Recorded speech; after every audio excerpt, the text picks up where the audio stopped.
Hi, I'm Tracy Pierce. Thanks for joining me for this Live with the Animals video series.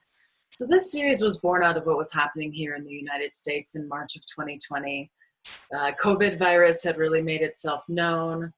All kinds of places around the country were going into shelter-in-place orders, quarantine, lockdown, that kind of thing. And I really became curious what the animals thought about all of this, both domestic and wild animals. And the more I kind of sat with that, my animal friends were going, Tracy, you need to do this video series, talk to us. And so that's how this started. And here we are several months later, here at the end of August in 2020. And we've still had just so many animals coming forward who want to share their wisdom with us. So that's what we're going to do here today. So today we're going to talk with a Manduca moth.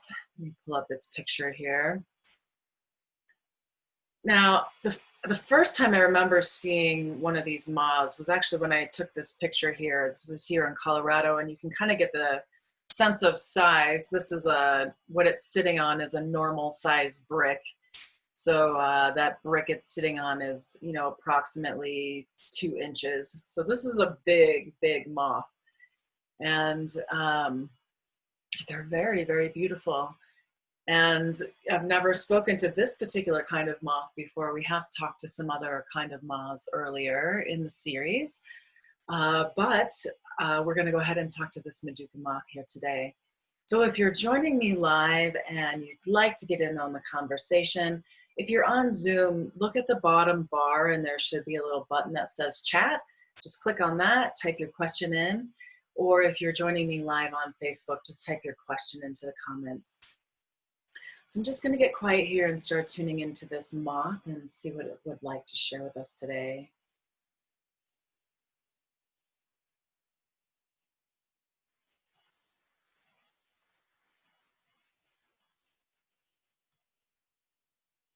So what it's highlighting for me right away is this softness in its wings. Like if you look really carefully at this picture, it almost looks like there's just this softness, almost like a furry layer on its wings. It's highlighting that for me. It's reminding me how something so soft and delicate can do something so amazing. Like the wings, they are so delicate and soft, but it's what is its transportation. It allows this moth to go wherever it wants to go. Things don't have to be so rigid in order to be strong. Sometimes delicateness and softness is actually what gives a person or a machine. It's kind of showing me an airplane as well. It's not all about being rigid. There's something about the flexibility and acknowledging the softness that allows, no, it's not allows. Yeah, it's just wanting us to acknowledge the softness and the delicateness.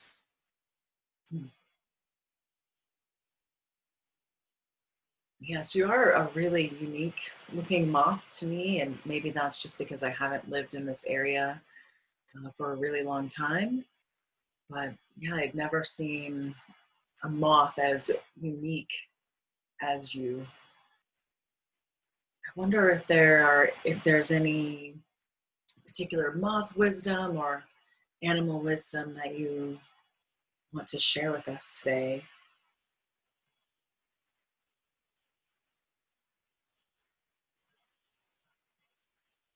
Yeah, again, it's saying I bring messages of softness and lightness.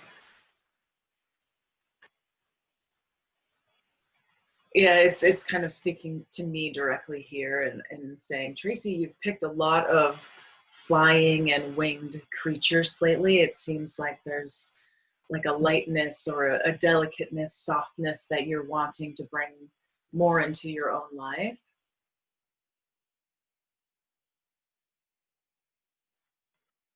So it's showing me like my human face being kind of fanned by its wings.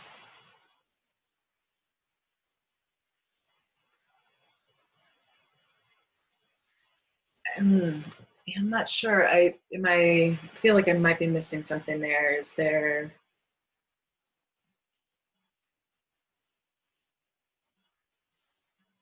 there's a way we each can bring delicateness into our lives. Okay. Could you say more about that? Like how, or maybe this applies to me in particular, but there may be other people who need this as well.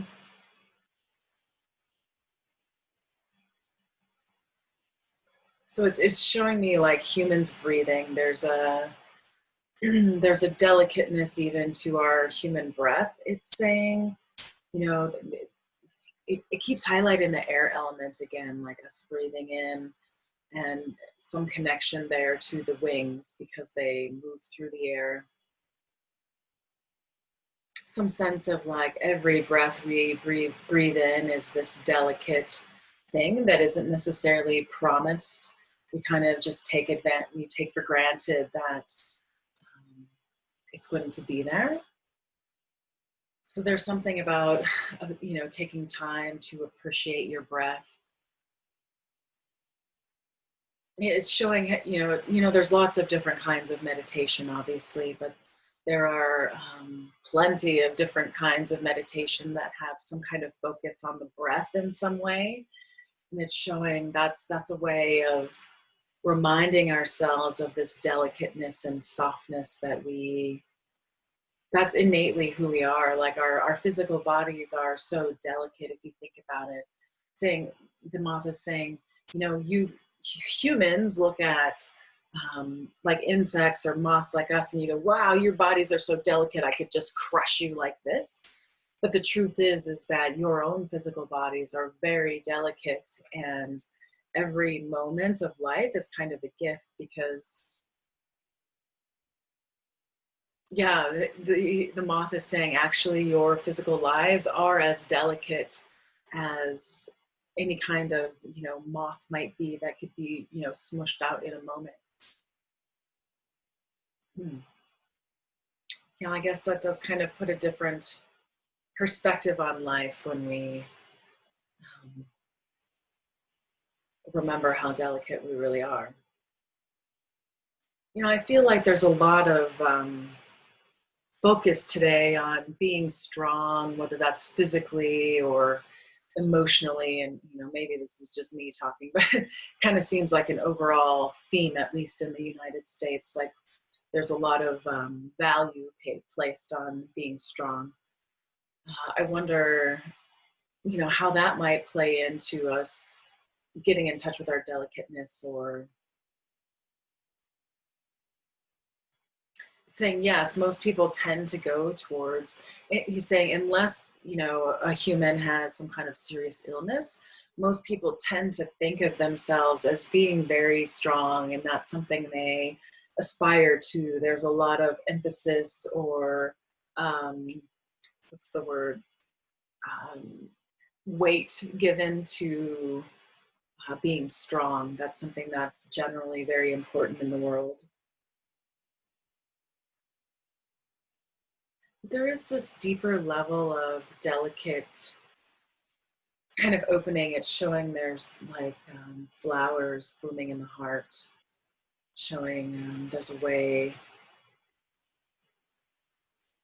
to open ourselves in that way. Do you feel like that is like opening towards other people, or like what do you mean when you say opening? So it could be towards other people. That's certainly a good way. Mammals really relate to each other. Their nervous systems are tuned to each other such that that can be a really opening experience. Like if one person opens, the other person opens.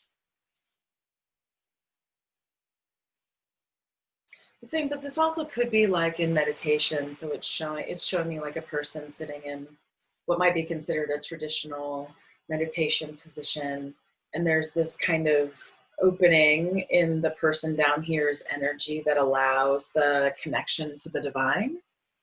So that can be opening as well.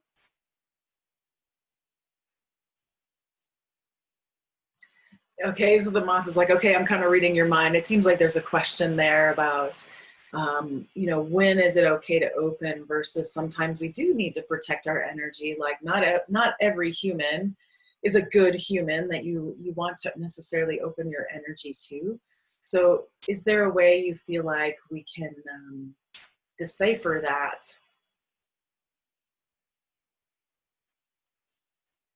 So the moth is saying you have to really pay attention to your own heart and what's happening there, whether it feels good to open or not. In some situations, it may feel good, and others not.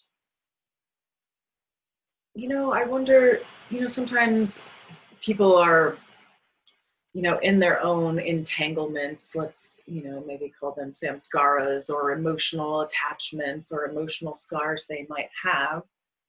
Um, Sometimes it feels like there's a issue with judgment, if you will. Like, how do we know who those right people are and who they aren't?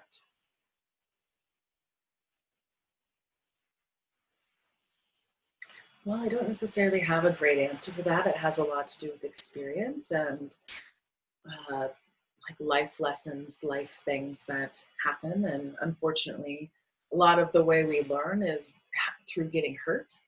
So,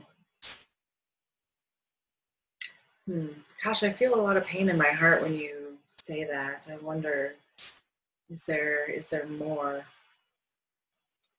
some other detail there that I missed? It's showing, you know, this is very kind of similar to, you know, after you've dated somebody for a while and then, you know, you break up and there's this real heartbreak where it takes maybe time and a little bit of healing before we're willing to throw ourselves out there into the dating world again or allow ourselves to open to somebody again. Um, The moth says though, but if you tune in and you feel your heart, like there's part of you that really does want to open in the background, even if like it feels, it's almost like it's showing me these layers around the heart of maybe the outer layer feels hard and doesn't want to open, but if you keep going in to the deeper layers of the heart, you'll find a place in there that does want to open. And the mother's saying, I'm not telling you not to use your judgment, but maybe it's like dipping your toe into a pool of water. It says, you know, like, okay, you put your toe in and then you can put your whole foot in and then you'll put your leg up to the knee in, saying for those of us who have been hurt very badly and we're wondering, you know, who we can trust, there can be a level of that's the better way to go, is the boss advice. All right, I'm checking for any questions here. All right, my little moth friend, I wonder, is there anything else you want to share with us today? Any more moth wisdom? It says, no, not really. I don't want to dilute my message about the softness and the delicateness. And it is really pointing at me saying, Tracy, this message is quite a bit for you. There is more softness and delicateness you could be bringing into your life. And it's kind of showing me this pattern of rigidity that I have fallen back into a little bit, asking me to soften that and work with that. Thank you so much, my little moth friend. All right, well, since we don't have any questions, and the moth doesn't have anything else to share with us today, I think we'll go ahead and close the space. Thank you, moth friend, for sharing your wisdom with us here today. And thanks so much to all of you who have joined us here today. These video sessions are so much fun to do, and I'll be doing them for the next few weeks at least. So I hope you'll join us again. And until next time, take care and be well.